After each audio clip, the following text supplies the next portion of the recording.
আসসালামু আলাইকুম। আপনারা সবাই কেমন আছেন? আশা করি ভালো আছেন। আলহামদুলিল্লাহ আমিও ভালো আছি। আজকে আমি ডিম পানি তেলানি করব, তাই আমি 5টা ডিম নিয়েছি। আমরা 5 জন 5টা ডিম নিয়েছি।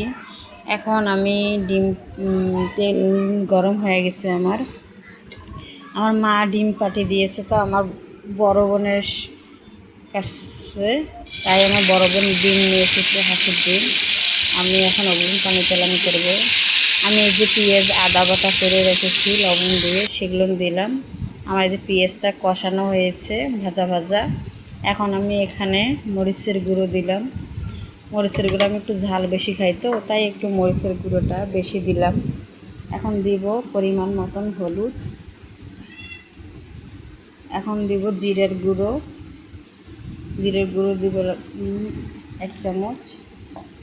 আর আমি এখন নাড়ানাড়ি করব। আর আমি যে লবণ পেঁয়াজের মধ্যে বাটার সময় দিয়েছি, তো তাই এখন পেঁয়াজ লবণটা বেশি দিলাম না, তাই একটু দেওয়া লাগবে। আগে কষাকষি করে নিয়ে তারপরে এখন পরিমাণ একটু কম কম লাগতেছে, তাই আমি ভাবলাম যে না একটু দিয়ে দেই, যদি আবার কম হয়ে যায়। কম হইলে তো তখন ডিমের মধ্যে লবণটা লাগবে না।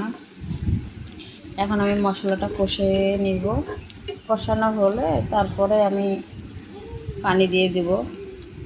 এখন আমার মশলাটা কষানো হয়েছে, এখন পানি দিয়ে দিলাম। আমি পানি বেশি দিব না, কারণ তরকারিটার মধ্যে আমি বেশি ঝোল রাখবো না। ঝোল বেশি রাখলে তরকারিটা মজা লাগে না।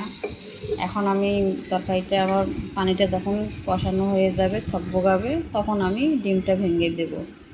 আমার গাছের ধনিয়া পাতা ছিল বিদেশি, তাই আমি ধনিয়া পাতাটা দিলাম। এখন আমার ধনিয়া পাতাটা দেওয়ার পরে আমার ডিম আমি বাটির মধ্যে ভেঙে নিয়েছি।